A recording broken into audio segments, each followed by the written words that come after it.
Hello, everybody. Just letting everybody get logged on. So if you want to say something, please say something, ask your question, but I'll keep logging people on as we join. Here comes some more.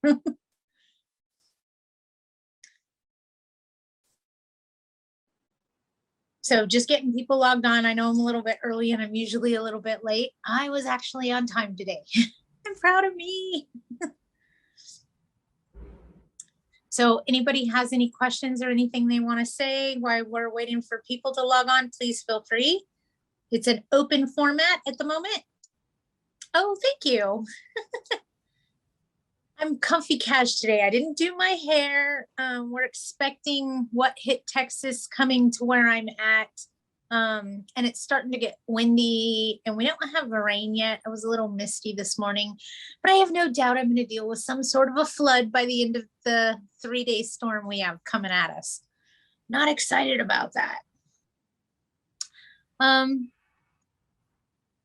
of new moving pieces going out. I know that the recall didn't go as we had all hoped and prayed that the recall would go, but they're still calculating votes. I know. Don't give up yet, but whatever happened to that person with a car full of ballots that they arrested in San Diego? Anybody know anything about that?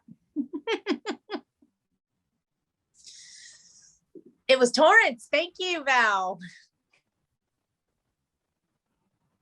What happened with that?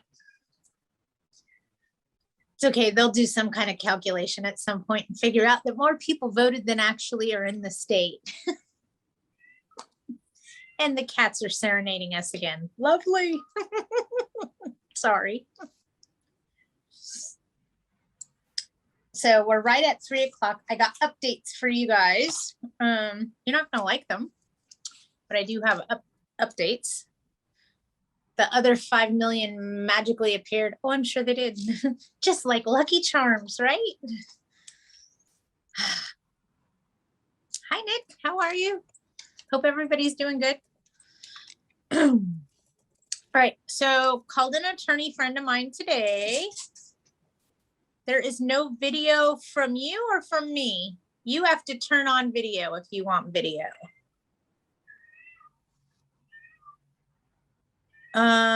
See where it says mute, stop video, share content. That's, oh, okay. You got it. All right. Okay. So spent a little bit of time on the phone with an attorney, earlier this morning, just to get a better idea of what we're up against, even though I have a pretty good idea of what we're up against. Hearing it from the horse's mouth, priceless. After the moratorium ends, courts are going to be inundated. Courts are inundated right now. They didn't deny that either. The reality is tenants don't have anywhere to go. They don't. So if we want to maneuver a cash for keys deal, we need to make sure we're offering them enough money that they will find somewhere to go. In other words, if you paid me enough money, I may go live with my ex-husband. Just saying. And I'm trying to bring a little bit of light to it because it is rather depressing, I know. But hey, if we can't laugh at this point, what are we going to do? So after the moratorium ends, courts will be inundated. They're inundated already. We are already seeing those effects. Tenants honestly don't have anywhere to go. There's not a whole lot of vacancies in California, but after what recently happened with the Newsom recall, there may be more vacancies in California. Just saying, trying to be funny, I know. Until people start moving about the state as they normally do, and I'm talking about tenants changing jobs, moving schools, that normal moving about the state. People move, they come, they go, their jobs change, everything happens, yada, yada. Until that starts going back to normal and people start moving to change careers and moving to go to school and so on and so forth, it won't, this is gonna keep deadlocked. So please remember that it is low supply and high demand. End of the day, that's what it is. That's what's driving up the prices of the rental market and the housing market and sales in general, is supply and demand.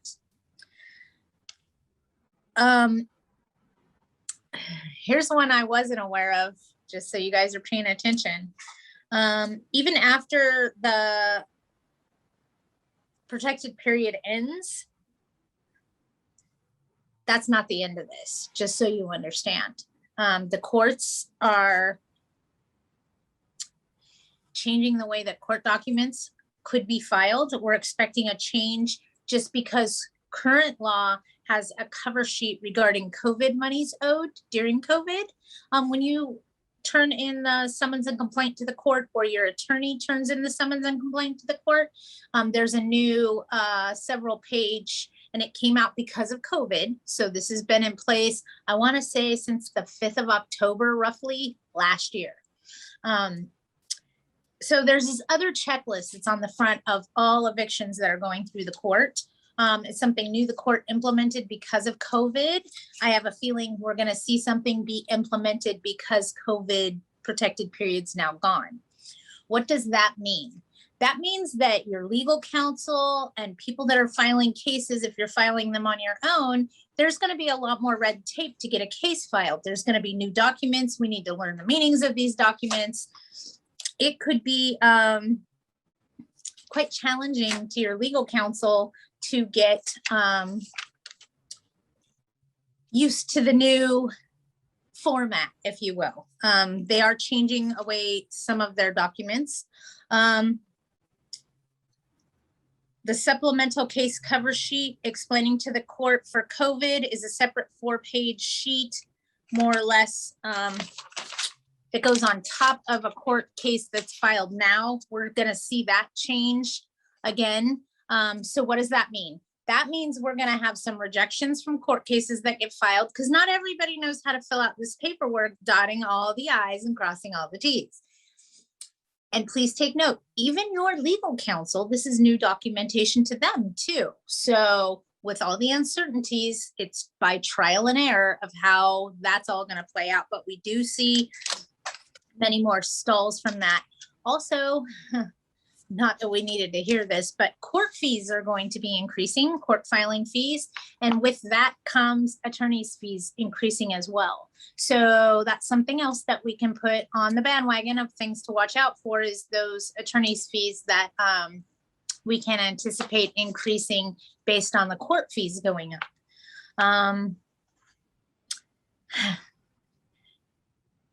There is talk of a 3-day notice possibly changing.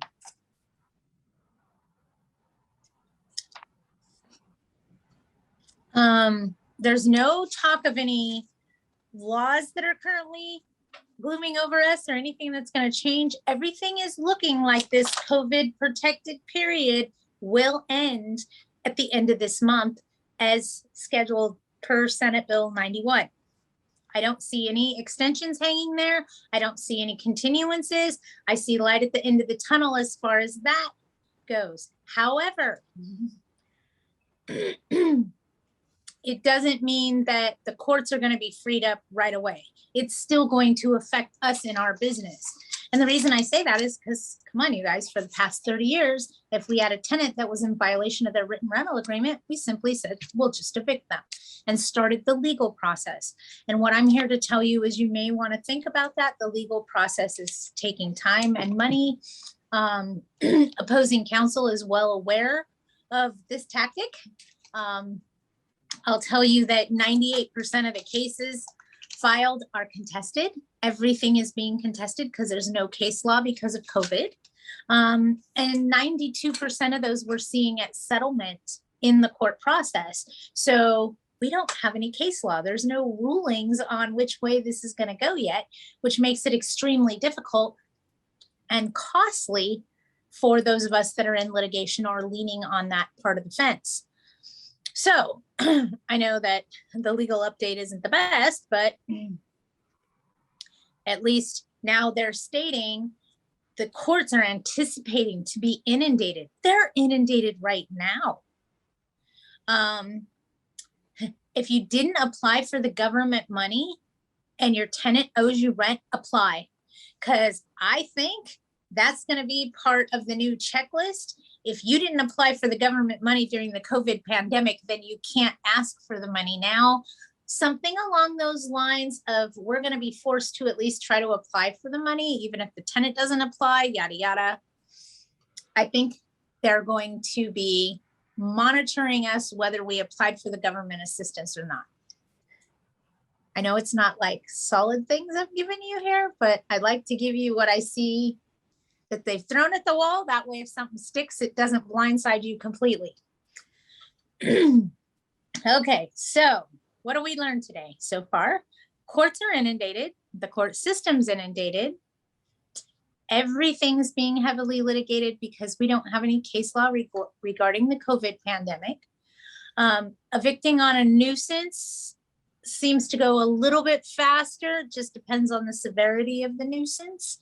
And if you are contemplating a court case now, please know this. Judges are not awarding a money judgment in an eviction trial currently. They're only awarding judgment for possession. Your opportunity to go after the money that's owed to you comes on November 1st when small claims court opens for the COVID pandemic protected period for those rents that are owed. So even those of us that have evicted and gotten possession, we still can't get a money judgment until small claims court opens for the most of us. So keep that in mind also, that time frame's coming up on us. We got a little bit of time here before that opens up. It is unlimited in small claims for monies that were owed during the COVID protected period. So what does that mean? It means it doesn't cap out at $10,000.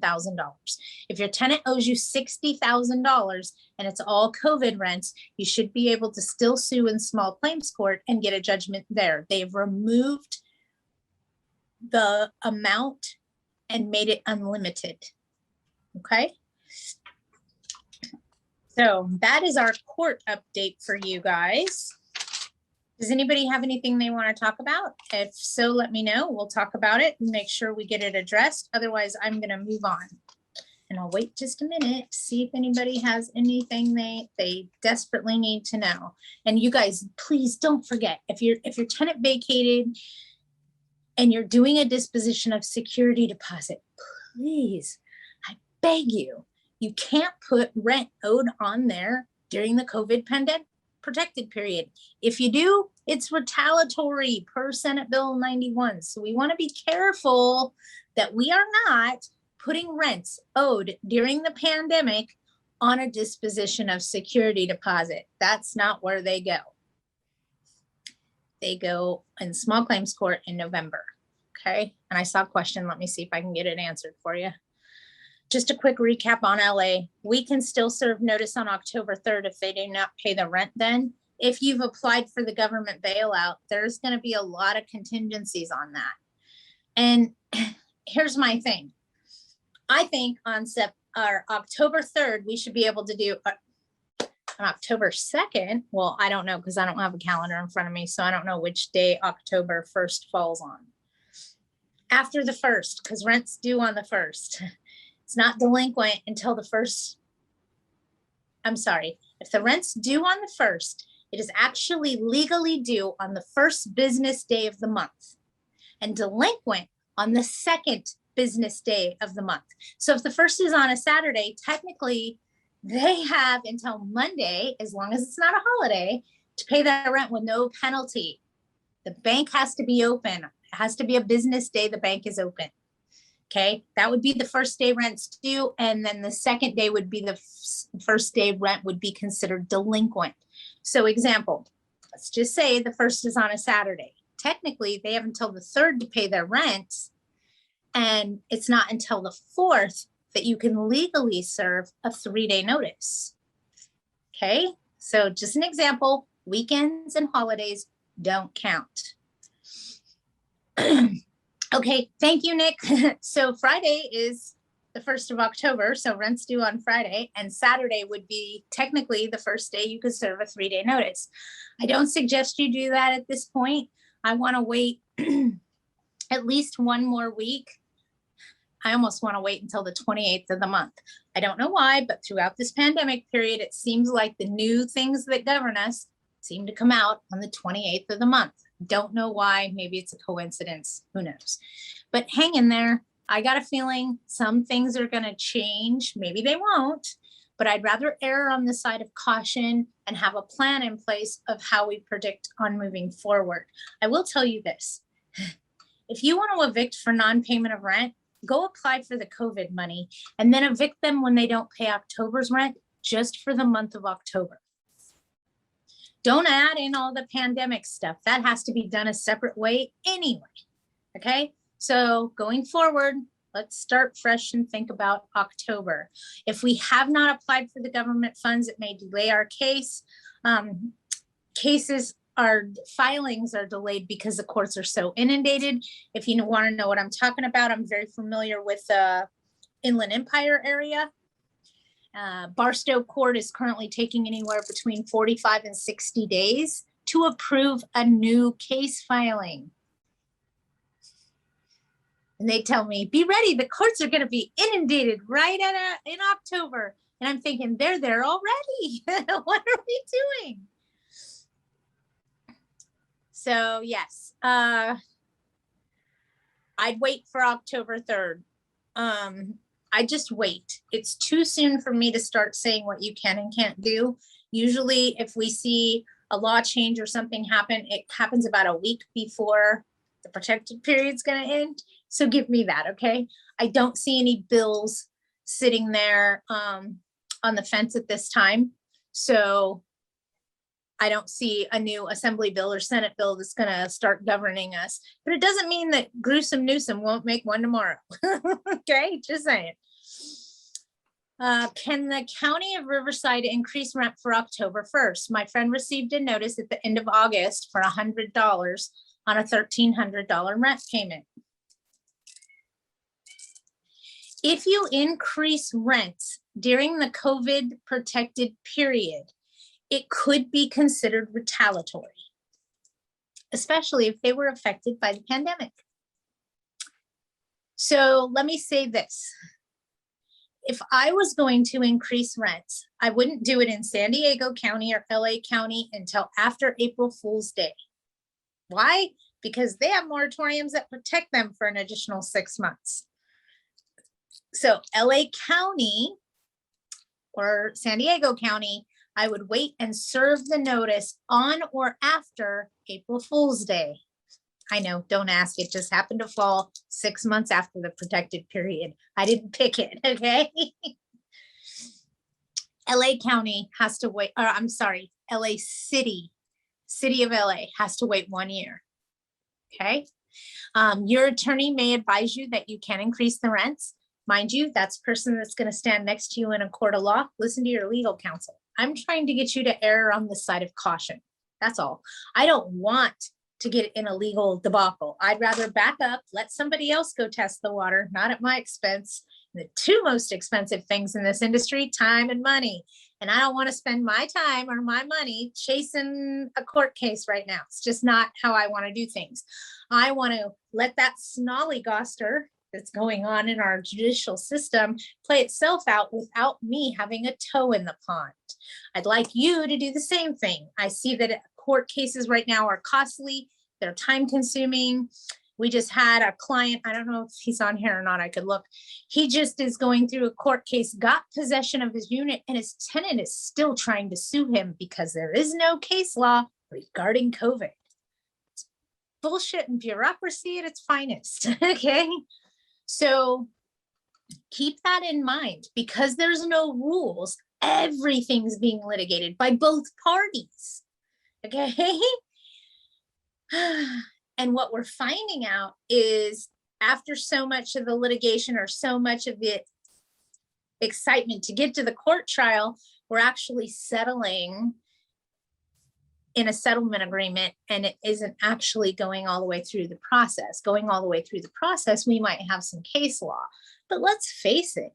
I mean, these tenant advocate groups, they're going straight for our jugular. The first attempt Boston makes right now in a settlement in LA is $150,000 in 6 months in the property. Why? Because they can. What are they most likely settling at? Probably about 50 grand and maybe 4 to 6 months in the property. So I got a theory. Why spend thousands of dollars to go through the legal process only to negotiate a settlement agreement for them to move out? Might want to think about cash for keys sooner rather than waiting until you're in the courtroom and you've paid thousands of dollars to your legal counsel to defend you. And you've wasted quite a bit of time, I'm sure. Most cases are taking anywhere from 9 months or longer. Most of them in LA are going a year or longer right now. God love a pandemic just to screw up everything, right? Err on the side of caution. Be careful. Nobody needs to be drugged into a courtroom right now.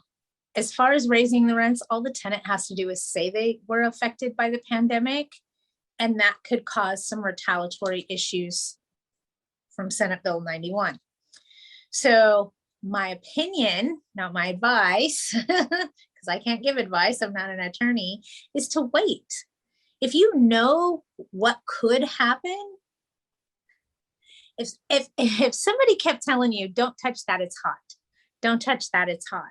Don't touch that, it's hot. And then you finally touched it and said, ow, that was hot. I shouldn't have touched that. It's all that I'm trying to do is get you to think a different way. And I too have the same problem you do, okay? I'm guilty of it.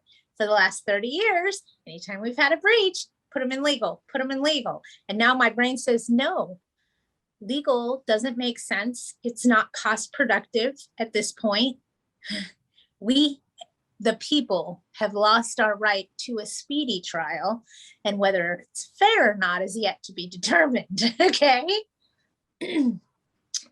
Example, LA City, not doing any jury trials during the COVID pandemic. So all these landlords have been told to come back to court in 30 days. They go back in 30 days, still no jury trials. Sorry, we'll reschedule you another trial 30 days from now.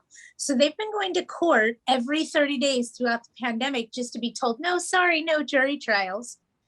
How much money is that costing them? The pandemic's been going on for 16 months. How much money did you lose in rent? We don't have to spend an arm and a leg to prove that we're right. Okay? That's all I'm trying to say to you. We may have a better opportunity by offering a cash for keys agreement and bypassing the legal system. And please remember, cash for keys is a trade. They're going to tell you, oh, I need half the money now so I can give it to them. It's a trade. If you give them anything, don't expect to get it back, okay?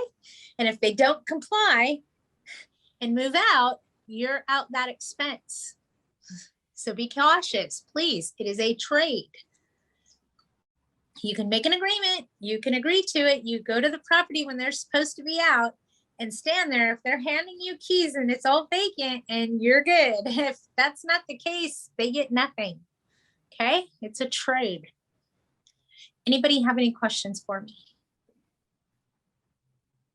I'm going to keep talking unless we get some questions. Here we go. Melanie, what you got? Oh, Val, I saw you said something. I'll go back to it.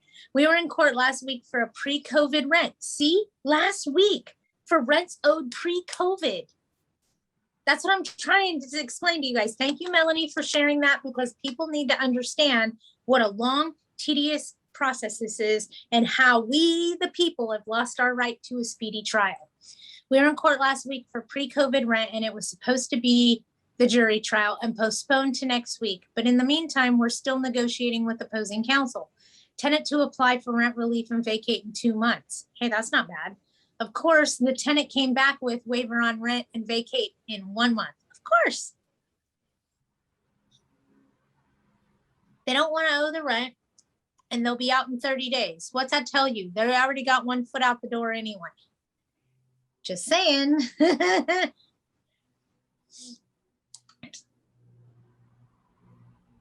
We took over, I'm getting to you, Val. We took over some tenants from a bad manager who says all of her records were burned. Our tenants will start paying me directly, but I have no records or credit info on them. This is about 7 homes. Doubt they want or will fill out any new paperwork, but I must force them somehow. I've already delayed a few months. Okay, Val. We're gonna wait until the protected period's over, and I'm assuming that this property is not in LA County. I know it's not, but I just gotta say that to cover my own butt. So because the property is not in LA County, and I already know this, right, Val? Please verify it's in Ventura County, please.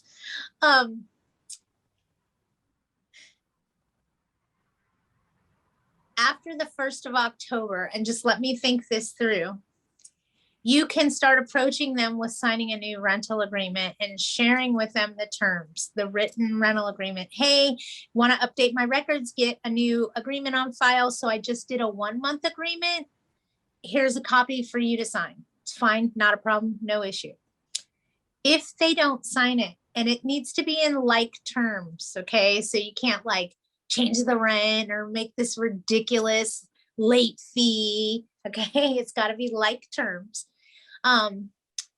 There is a way to serve them with a 30-day notice of change of terms of tenancy, and please see the attached written rental agreement, which will now control your tenancy.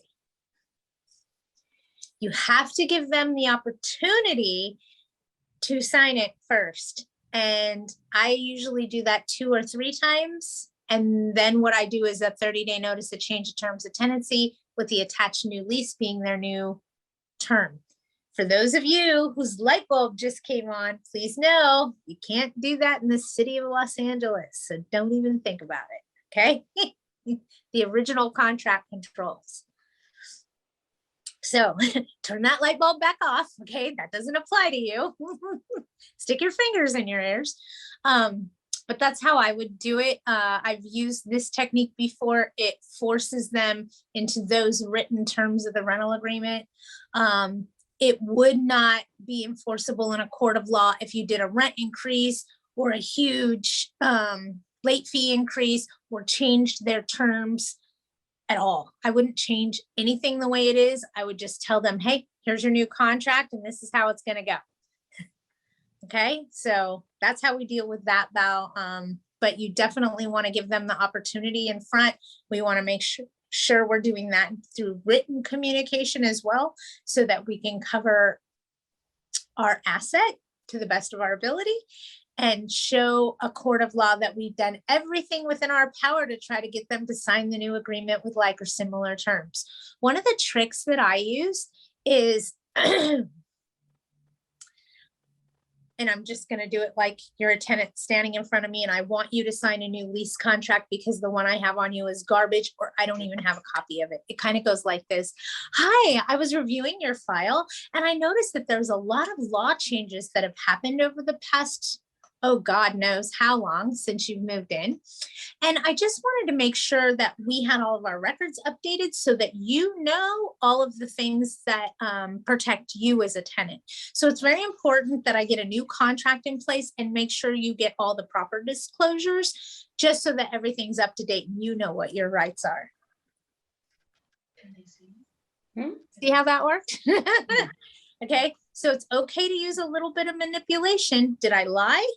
No. How many laws have changed? We need to update tenants, notify them of their rights. We have to.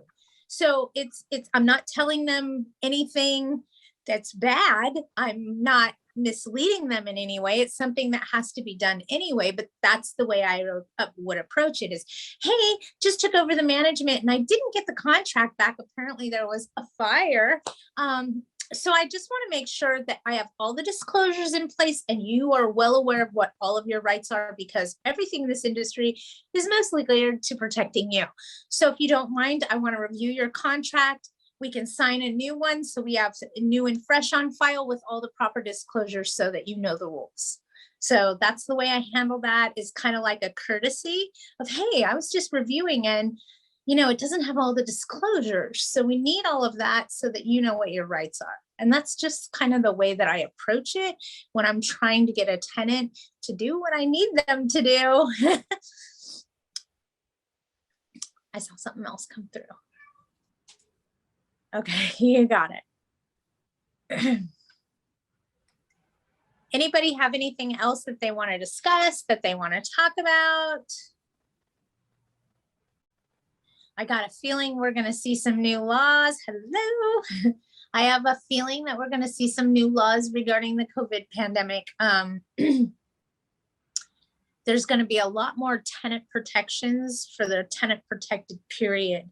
Please remember, if you are getting a phone call from a landlord that is inquiring about the tenant and you're like, go get out, go. Do not talk about what happened during COVID. Whatever happened during the COVID protected period, you cannot discuss. You cannot disclose that to other landlords inquiring about renting to your tenant, or it's considered retaliatory. This is right now, Nick. Right now, we cannot ever discuss what happened from March 20th to September 30th of this year to someone inquiring about a tenant's rental history. Okay, everybody got that? We'll find out about new laws. This is all part of Senate Bill 91. If you want to look up what I'm talking about, I'm just trying to remind us, we've had a lot of moving parts for a long time, and I just want to make sure everybody's retained the part that's going to keep them out of litigation. There's an excellent free expo for real estate investors in Irvine this Saturday. If anyone needs more info, I'll send. Oh, people want info, girl, send. Send. I know a lot of expos and trade shows are being canceled and postponed because of the Delta variant, although we weren't put back on a lockdown. So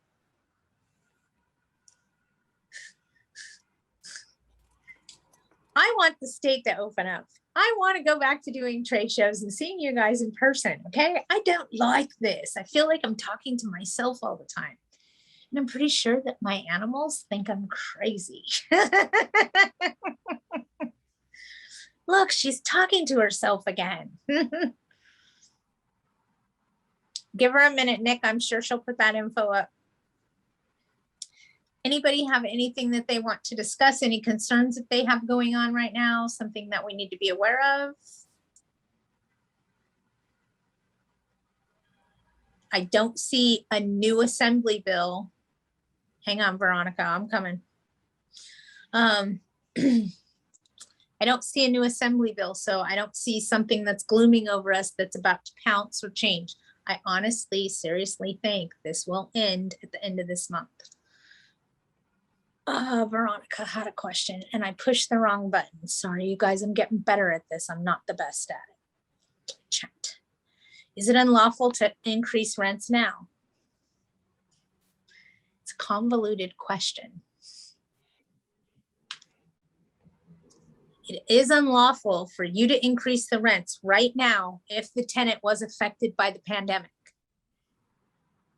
That's what Senate Bill 91 says. Read it. If the tenant was affected by the pandemic, it's unlawful for you to have any increases in cost of living to the tenant.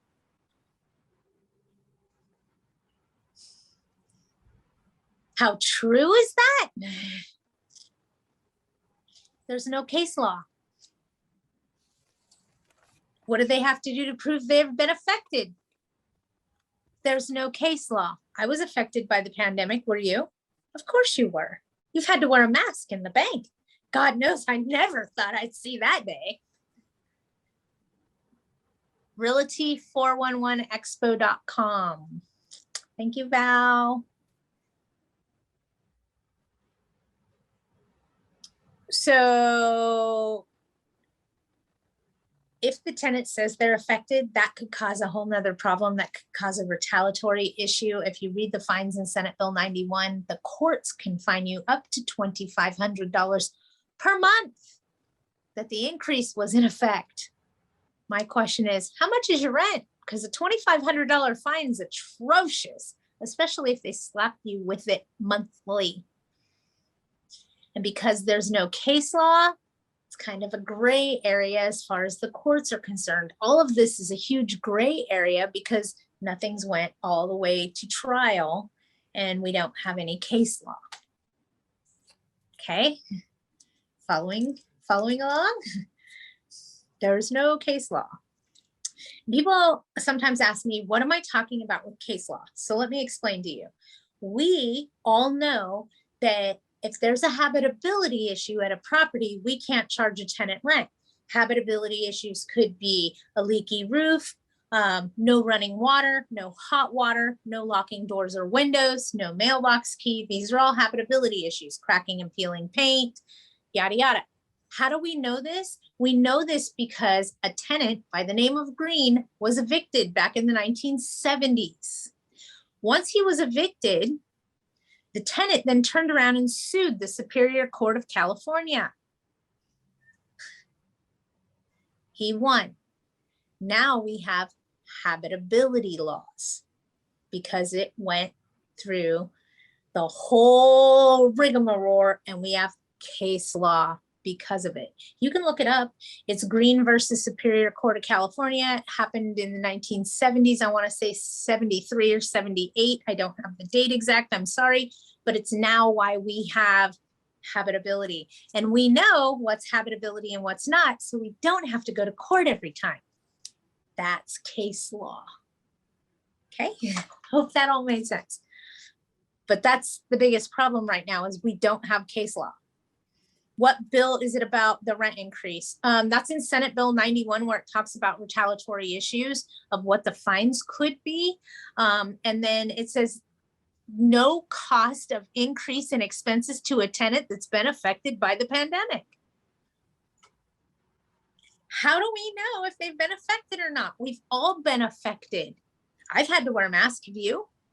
Have you had to go buy a mask? Have you had to stand in line to buy toilet paper? That affected me. Okay, so you can't raise my rent. I've been affected. Affected is a very broad term that can be argued easily by both parties, tenant's attorney and your attorney. Until there's case law, we don't know. So my theory is don't stick your pond in the water unless you want to play by their rules. And those fines are too atrocious for me. I'm sorry, $2,500 a month? You want to fine me? Nope. It's not worth the $50 I was going to raise your rent. Oh, wait. So it just depends on where you are before you can do a rent increase. And if you want to do that rent increase, a good business practice, the best business practice is to wait 6 months after the protected period. Well, in LA County and San Diego County, guess what? You got to do that anyway. So I'm waiting. And I'm not in either one of those counties with a few of my rentals. I'm mostly in San Bernardino County. I do have some that are not in San Bernardino County, but I'm waiting until April Fool's Day to raise my rents out of a courtesy. I mean, if you have tenants that paid you throughout the pandemic period and you're not losing your asset and you're not having to deal with applying for government money, does it seem like a great way to reward them by increasing their rents as soon as you possibly can? I get it. I know we're all hungry, but we got to keep that balance right. Just because we can doesn't mean we should. Okay. Everybody's been affected by this. And I hate to tell you guys this, I anticipating it getting worse before it gets better. And I'm not just talking about COVID. The economy, the housing market, the court delays, the everything, okay? Somebody's about to feed a cat. All right, anybody have more questions? Because I will be happy to answer them. Yes, mailbox keys are a habitability issue. I could give you a whole list of habitability issues: cracking, peeling paint, no stove or oven. That's a habitability. Leaking windows or doors, no locks on windows or doors, or faulty locking mechanisms. Flooring that is buckled or is a tripping hazard, that counts on carpet as well. There's a whole list of habitability issues, and you can go look those up as well if you need to. But there's a long laundry list of them. Window screens are a habitability issue. Screens. Got that? Nick, I know what you're doing. You can't do that. All right. Anybody have questions they want to ask? Under our LARSO, let's see what Anna's saying. Can you ask the person who is applying for a current rental to verify that they paid their previous landlord with proof of canceled checks or receipts? No. Hold on. Let me rephrase that. I don't care what you ask for. I don't care what someone else tells you. What I care is what you tell someone else, because technically you can't. You cannot discuss what happened during the COVID protected period with another landlord at all, or it's retaliatory. So if you're asked, that's what you say. I'm sorry, the tenants are protected with the COVID Tenant Protection Act. You can ask me questions previous to COVID, or prior to or after, before or after, but not during. Now, as far as you asking other people, I don't see that as an issue. The issue is as soon as you tell someone, oh, they didn't pay me through the whole pandemic. Boom, that's retaliatory right there. They missed 2 months rent during the pandemic and I had to apply. Boom, that's retaliation. Okay, got it? So it's not so much what you're asking. And if they won't answer you, you can't get mad at them. It's the law. Okay. Senate Bill 91, look it up. You cannot discuss what happened during the protected period with anyone. If they were affected, they're protected. Okay? So don't do it. Don't do it. Yes, you can ask landlords prior to COVID-19 or landlords after COVID-19. Okay, but you cannot ask if the tenant paid rent during the protected period from March of last year to September 30th of this year.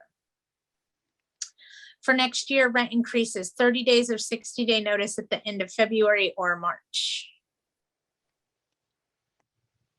Hilda, it depends on how much you're increasing the rents. And there is no more 60-day notice. Sorry, don't know if you know that. Law changed either in January 1st of 2019 or January 1st of 2018. I don't recall. There is no more 60-day notice of rent increase. Okay, everybody paying attention? It has to do with how much the increase is. So for an increase that is 10% or less, it is a 30-day notice. 11% to 14% is a 90-day notice. It's not a 60-day anymore. They removed that from our arsenal completely. Okay. Anything that's 15% or more requires a 120-day notice. There is no more 60-day notice of rent increase. Got it? Anything 10% to 14% requires a 90-day notice, and anything that is 15% or higher requires a 120-day notice. Did everybody get that? If you didn't, I'll say it again.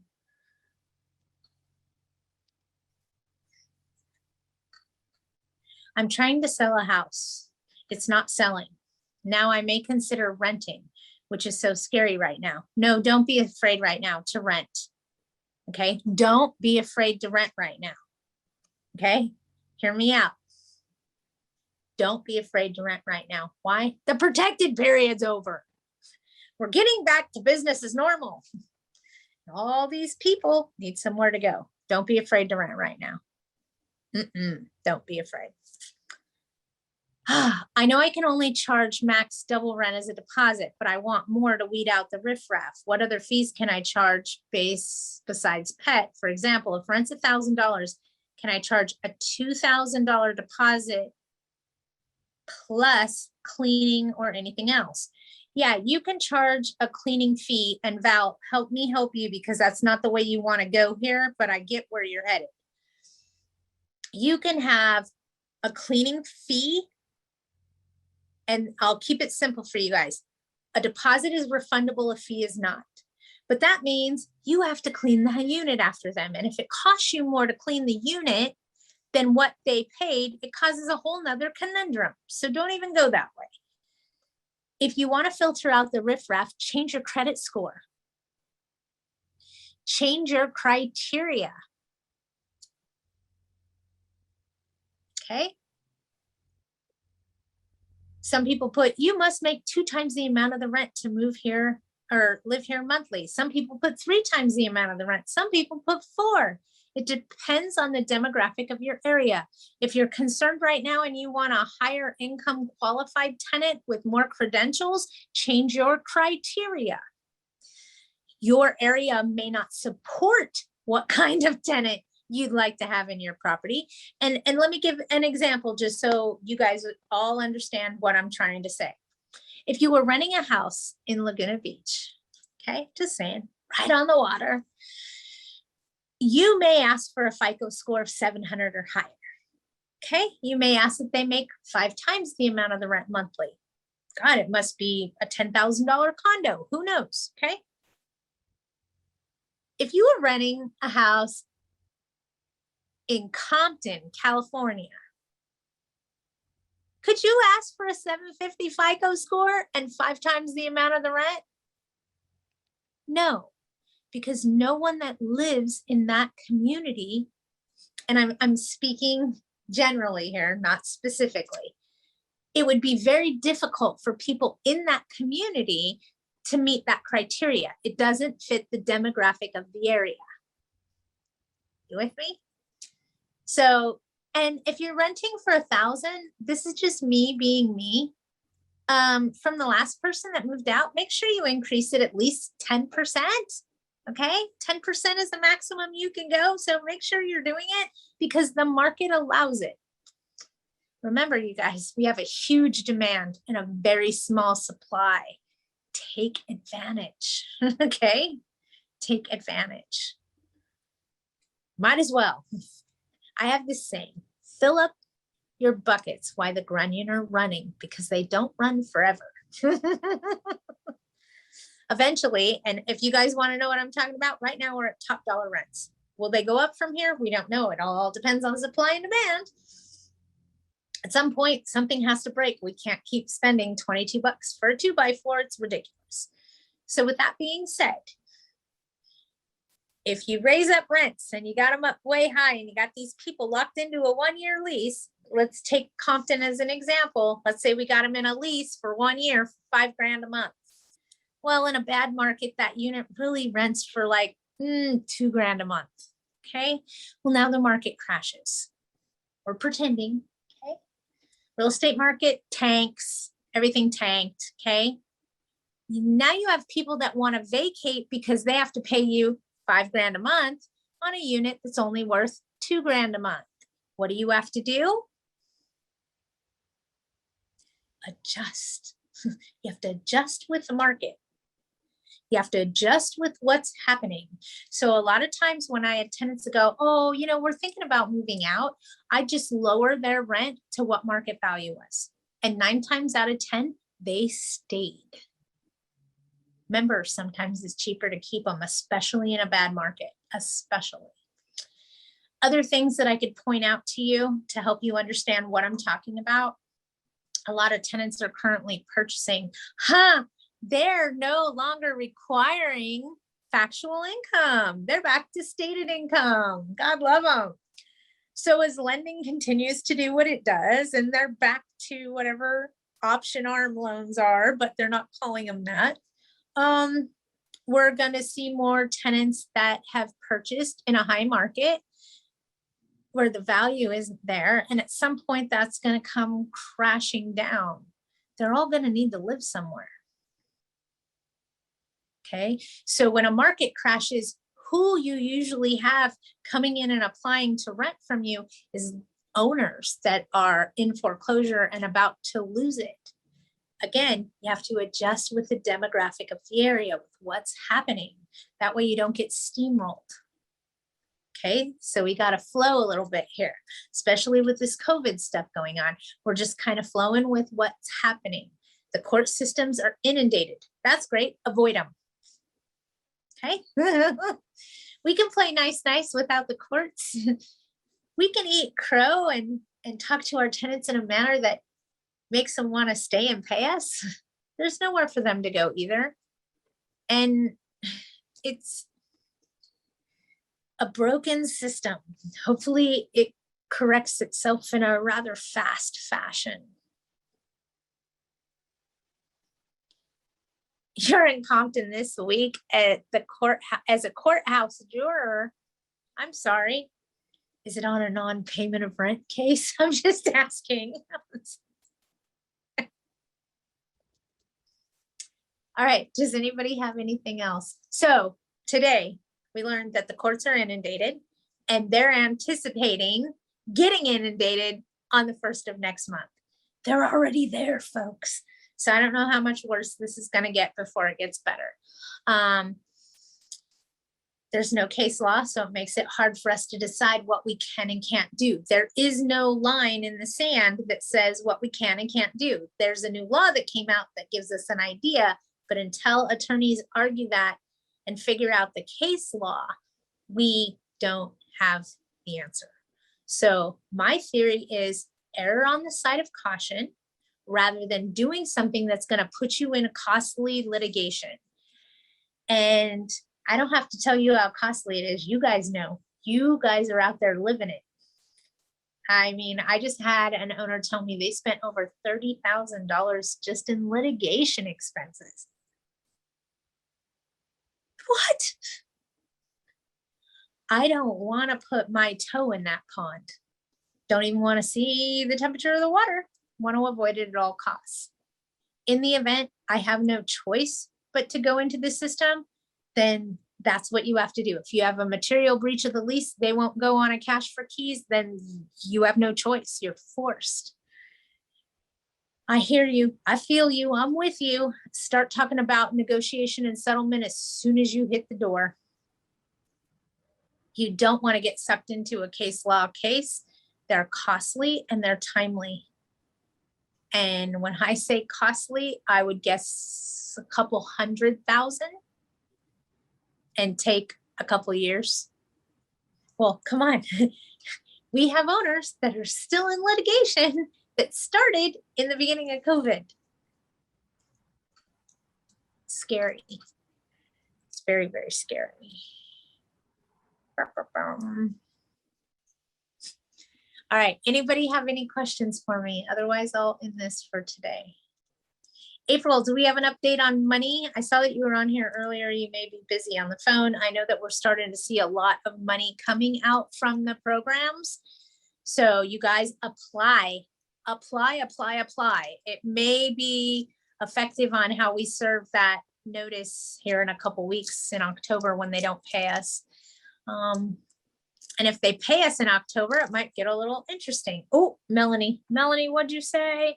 You just got a check from HDICLA for $32,000. Whoop, whoop, whoop. Ah! Oh my God. I am so excited for you. 32 grand. Well, don't let anybody tell you that government program doesn't work, right? Great. That's good to hear. No, I'm glad to hear that people are getting paid. I know it's been a long, bumpy road. You should have got 100% of the money, right? I'm sure you get 100% of that money that's owed to you.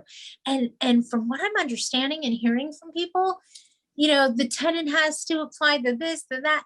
They're being a lot more lenient on giving the landlords the money. Am I saying they're totally lenient? No. But even if a tenant just logged on to see what the website was about, they're paying them. Here's my theory, and please think about this when you go to sleep tonight. If you're hesitant on applying for the government funds, here's what I have to say to you. You're paying for it anyway. Think about it. You are. Have you ever been in a position where we got to pay for something and it actually benefited us? This might be our chance. This program of getting paid by the government makes the most sense versus the 25%, the 75%, the blah, blah, blah, blah. That's garbage. You will most likely never see a dime of that money if you go that route. Apply for the government money. Apply. You're paying for it anyway. You might as well at least fill up your own bucket while the grunion are running. Question to Patty and April on the money. I received a check to $9,700, not the entire amount. Do I get the balance? I sent the worker an updated ledger and haven't heard back. Did you put an end date on the money? Diana?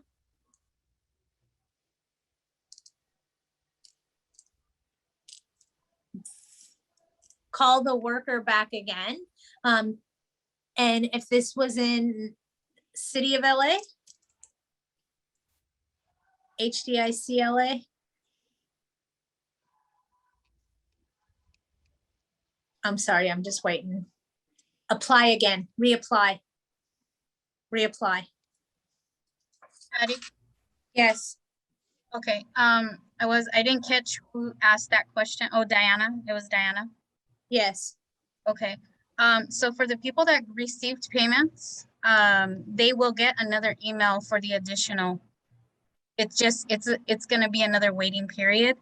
If they reapply, they can reapply, but basically what the rent relief told me is that it's just another waiting game for the other portion. I would reapply just to make sure you're covered. Thank you. Thank you, G Jones. Yes. So here's what I found out. The system was broken. Go figure. Well, could you imagine if somebody gave you like $5 trillion and said, here, distribute this to landlords that need it? Sorry, somebody tried to call me. But could you imagine if somebody told you, here, distribute this $5 trillion? You might drop an application through the cracks somewhere. This is a new system. There was no system in place. They said, boom, here, make it work. So with that being said, there were some hiccups in their program. They've corrected that. If you haven't heard back from them, if you don't have a case number, if you are spinning your wheels and going nowhere, reapply. They have more funds now, and they have a system in place that actually won't let people fall through the cracks. So if you've applied and you're sitting here waiting, I strongly recommend you reapply. What's the worst thing that's going to happen? You're going to tell them I applied once, but I don't think it went through because I never heard anything. Be honest, don't lie. Tell them I've already applied once. I'm trying again. I had no results. April, do you have anything else on the money other than people are getting paid? Reapply if you haven't heard anything at all. We're good? No, I just got more approvals this week. Probably about another 10,000. You guys go get that money. We're paying for it anyway. Go get it. Go get it. It's worth the wait. It's worth the wait and the headache, but you got to apply for the money. How much, if you don't mind me asking, April, how much have you collected throughout this protected pandemic period thus far? Over 100 grand. Over $100,000 Mm-hmm. in tenant assistance programs. Correct. What's your delinquency report look like right now? I'm just curious. I don't have very many, just the ones that are pending approval. So my regular tenants, they probably owe like $200, $100, and they're going to pay it this week, this Friday. Oh yeah, that's nothing. I mean, we have owners nothing. out there. We have owners out there that are owed like $160,000 in rents, and they're just like, "Oh, I need to apply." Yeah, couldn't and I even have one imagine. tenant moving out. One tenant moving out that owes a lot of money, but he's not gonna be my problem anymore after Monday. Yep. Hey, that's the nicest feeling, isn't it? Yes, yes. Bye-bye. Bye-bye. Bye-bye. Yes, I always try to be really nice to them when they're leaving. Even if they've been a jerk the entire time, I just be really nice. Even at a sheriff walkout, I try to be really, really nice. Bye-bye. Drive safe. There's all kinds of things we want to say to them, we can't. So that's the way I take out my frustration, is just being over eager of bye-bye. Get out. All right, you guys, I'm done being a goofball with you. If nobody has anything else all in this, I'm just looking. I just applied for 2 tenants this month, so it takes about 6 months. Val, I don't think it'll take 6 months. I think now that they got a system in play, we'll start seeing money come a little bit faster. So I don't know that it'll take 6 months. We'll play it out, but now that they have an actual system, they have a process and procedure in place, and they didn't when they first started this, which I get. I mean, come on, some of us have been handled a snollygoster a time or two, and we figured it out midway, rebooted, reloaded, and started again. So, hey, it's what they're doing. It makes sense. Now, if they could implement rebooting, reloading, and starting again in some other aspects of the government, we'd all be much better. Sorry, I had to. And I can hear Val giggling right now. Do you think the moratorium will be extended? No. Hold on. There are no moratoriums. Do you mean the Assembly bills and the Senate bills that govern us for COVID-19? Because we do have moratoriums in place. One is in the city of Los Angeles that extends the protected period for 1 year. The other one is in the county of Los Angeles, which extends protected period for tenants for 6 months. And the other one for 6 months is in San Diego County. So there are no moratoriums other than LA City, LA County, San Diego County, and that's 12 months, 6 months, and 6 months. San Diego County has a moratorium in place that will go on and continue for 6 months after the end of the protected period. Therefore, April Fool's Day, right? April Fool's Day, sorry. Yes, I just did that. April Fool's Day is the first time you can serve a notice of rent increase or terminate tenancy without cause and it not be considered retaliatory. So April Fool's Day is your lucky day.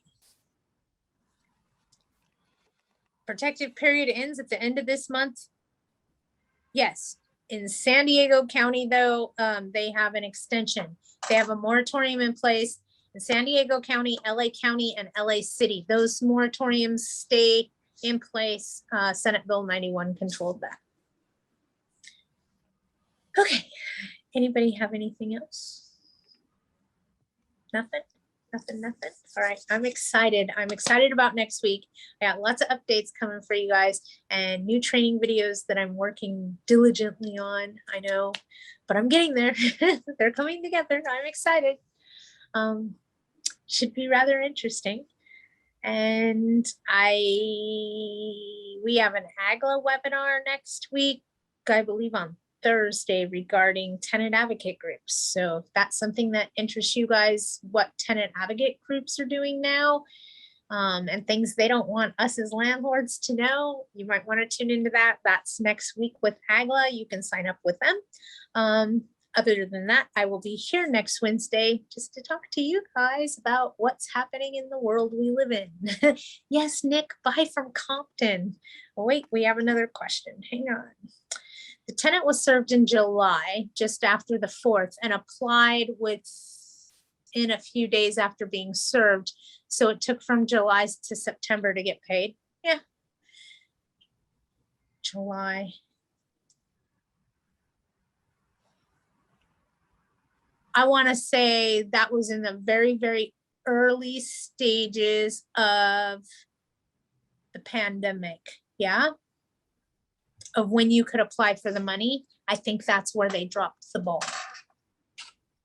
They got the money, but no way to distribute it. They had to figure out a plan of action mid-route. And that's always challenging and sometimes difficult.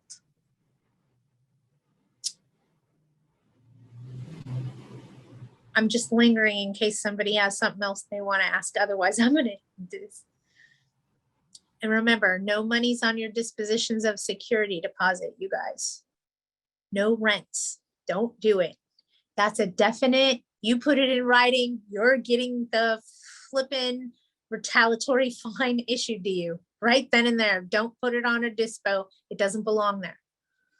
Don't forget, okay, you guys, I'm trying to help protect you. Lots of moving pieces here.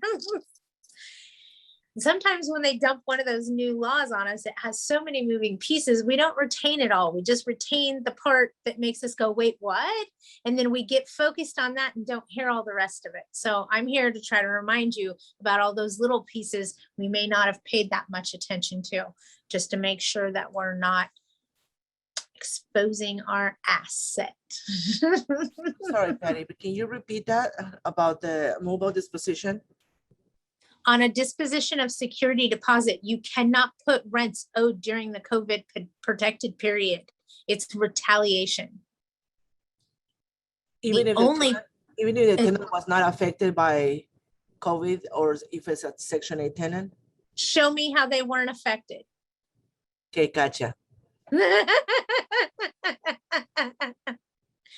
And I took that from the question right to what's going to save your butt in a courtroom. Okay. If we've all been affected, each and every one of us, and remember, affected is a very broad term that can be argued by both parties. Just don't stick your foot in the pond. It's not worth it. So no rents. So we can even go after rent owed on move outs then. Not until November 1st, when small claims opens for the COVID rents. Okay. That's your place to go after it. So does this suck? Let me give you an example. Tenant moves into a property on March 1st, 2020. Doesn't pay rent.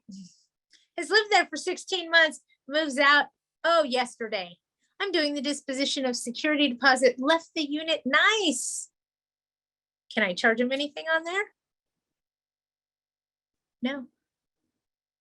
I can't put that he owed the rent. I can't deduct it. I have to send him his security deposit back, even though he owes me 16 months of rent, because my place to implement that is small claims in November and not on a disposition of security deposit. If you put it on a disposition of security deposit, it could be considered retaliatory, and there are fines written in Senate Bill 91 just for you. And we don't want any fines, you guys. We've been bleeding enough money throughout this shit show.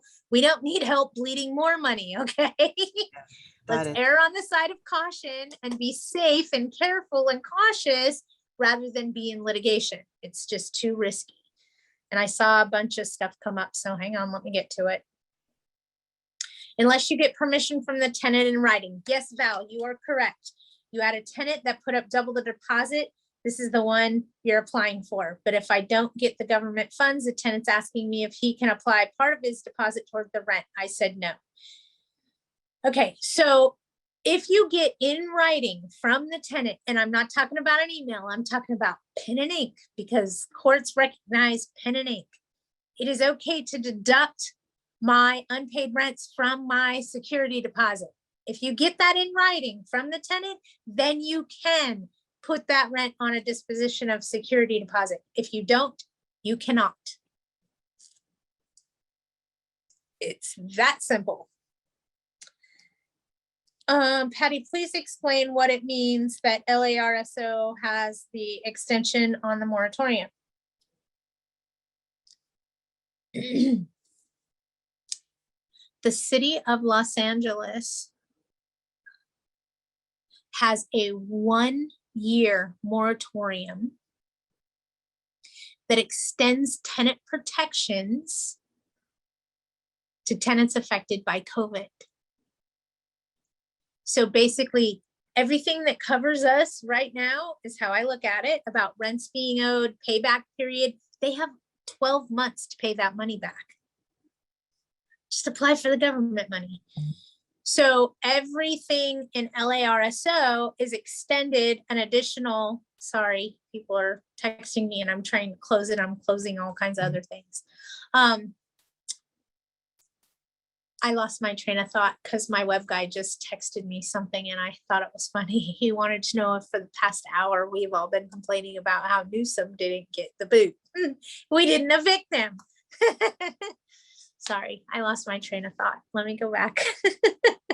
He made me giggle. I am blonde. What can I say? So LA City has a moratorium to extend tenant protections for 12 months after the protected period. Okay, got that? City of San Diego has it same way, 6 months. LA County, same thing, 6 months. Okay, so what Senate Bill 9, remember in the beginning of this pandemic when each city and county and area had little moratoriums going on, and I wanted to rip out my hair because everybody wanted to know what the rules were and I couldn't keep track of them because the city of Inglewood had one and the city of Long Beach had one, and blah, blah, blah, blah. They were going off everywhere like firecrackers, and I personally couldn't keep up with all the moratoriums. And then what happened was the Assembly bills and the Senate bills came in and governed them. So they didn't count anyway, okay?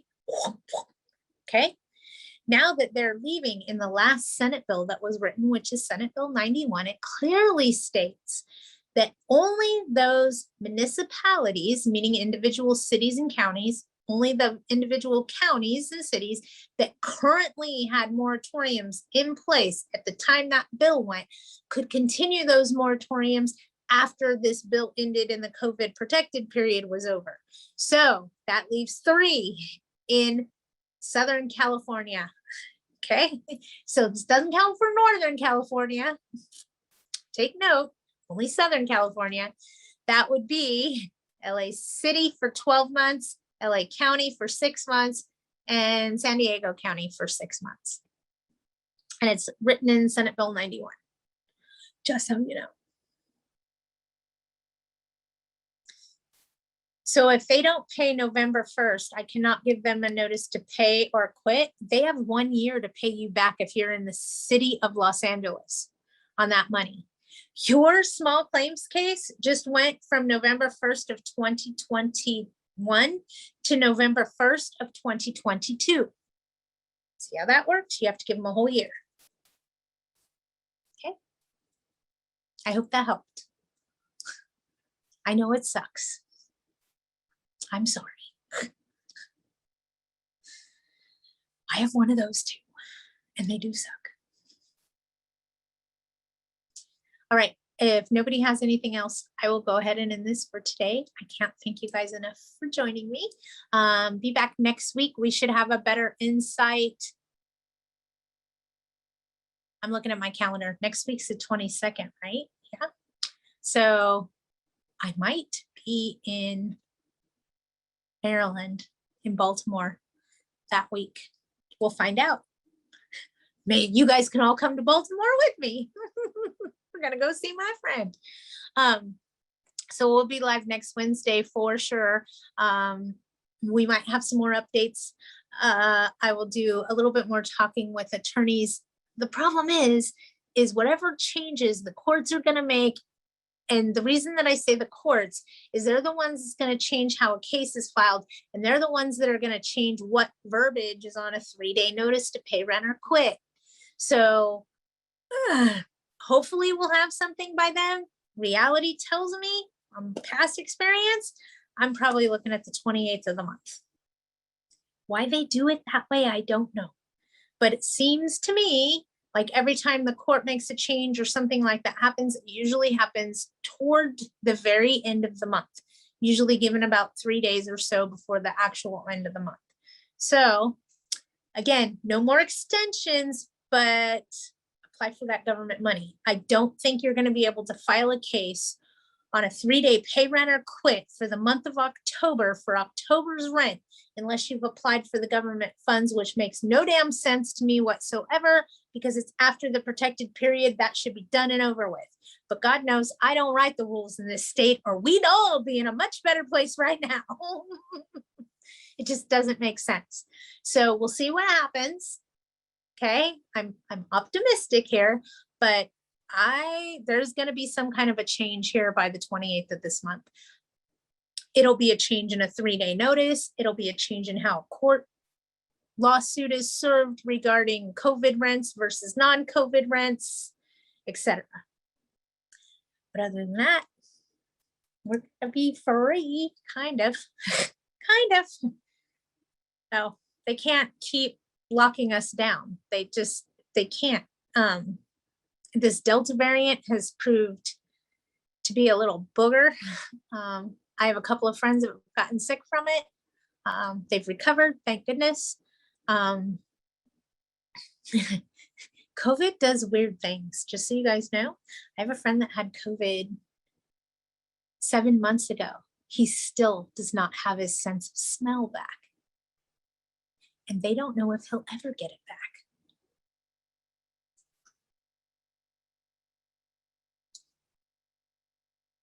This is like a 32-year-old kid. Sorry, I call them kids because I'm older than that, just a little bit. All right, I'm going to get off of here because I feel like I'm rambling. You guys have a great week. Keep your head on a swivel. The world is a scary place out there. And I'll see you guys next Wednesday. Thanks. Bye.